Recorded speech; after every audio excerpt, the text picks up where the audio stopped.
بہت پہلے سے یہ قاعدہ اور یہ دستور چلا آ رہا ہے کہ جو مضامین بیان ہوتے ہیں ان میں خاص طور سے اس بات کا خیال رکھا جاتا ہے کہ وہ مضامین ادھر ادھر کی باتوں اور کمزور روایتوں کی بنیاد پر نہ بیان کیے جائیں، کمزور روایتوں کی بنیاد پر نہ بیان کیے جائیں۔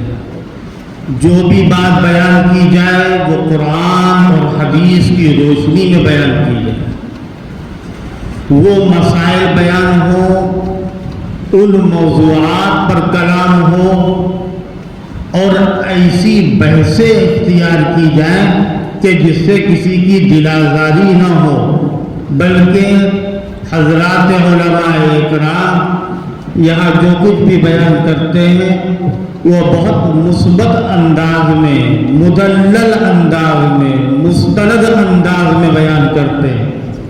صحابہ اکرام رضوان اللہ تعالی علیہم اجمعین کا تذکرہ ہوتا ہے، صحابہ کا تذکرہ اس موقع پر یا کہیں بھی کسی بھی موقع پر کیا جائے، صحابہ اکرام کا تذکرہ جب بھی کیا جائے گا تو اس تذکرے کا مقصد یہ ہوتا ہے کہ ہمارے دلوں کے اندر صحابہ اکرام کی محبت پیدا ہو۔ صحابہ اکرام کے تذکرے سے مقصود ہمارے دلوں میں صحابہ اکرام کی محبت ہو۔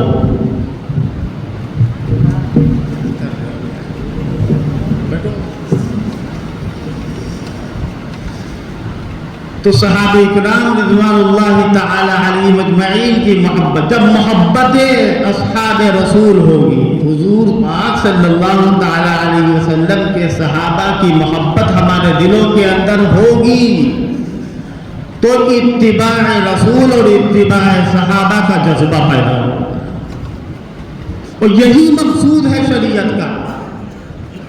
ورنہ دور تو وہ بھی تھا کہ جو حضور نبی کریم صلی اللہ تعالی علیہ وسلم سے پہلے دور گزرا تھا، وہ دور جو حضرت موسیٰ کا دور تھا، جو حضرت عیسیٰ کا دور تھا، یہود و نصارہ کا دور تھا، لیکن اللہ اس دور کو باقی رکھنا نہیں چاہتا تھا۔ اللہ نہیں چاہتا تھا کہ ہمیشہ دین عیسوی باقی رہے اور ہمیشہ دین موسوی باقی رہے۔ شریعت عیسیٰ، شریعت موسیٰ سب منسوخ ہو گئی، آخری شریعت باقی ہے۔ ان کا حال کیا تھا؟ وہ کسی بنیاد کے اوپر نہیں تھی، وہ جس چیز کے اوپر زندگی گزار رہے تھے ان کی زندگی لڑائی جھگڑوں کے اوپر تھی۔ وقالت اليہود لیست النصارى على شيء وقالت النصارى لیست اليہود على شيء وهم يتلون الكتاب۔ یہود کہتے تھے کہ نصارہ کی کوئی بنیاد نہیں ہے، نصارہ یہ کہتے تھے کہ یہود کی کوئی بنیاد نہیں ہے، حالانکہ دونوں اہل کتاب تھے۔ توریت کے پڑھنے والے، انجیل کے پڑھنے والے، اللہ کے پیغمبر ہمارے آقا حضرت رسول اللہ صلی اللہ تعالی علیہ وسلم نے ارشاد فرمایا کہ بنو اسرائیل میں اتنے فرقے ہوئے، میری امت میں اتنے فرقے ہو جائیں گے۔ جو فرقے ہیں اور ان کے بارے میں فرمایا کہ یہ سب جہنمی ہوں گے، صرف ایک فرقہ اور ایک جماعت ایسی ہوگی کہ جو جنتی ہوگی۔ صحابہ نے پوچھا وہ کون سی جماعت ہوگی؟ آپ نے ارشاد فرمایا ما انا علیہ واصحابی، وہ جماعت کہ جس پر میں ہوں اور میرے اصحاب ہیں۔ اللہ کے پیغمبر فرماتے ہیں، اسی لیے فرمایا علیکم بسنتی وسنت الخلفاء الراشدین المہدیین، تمہارے اوپر میری سنت لازم ہے اور خلفاء راشدین کی سنت۔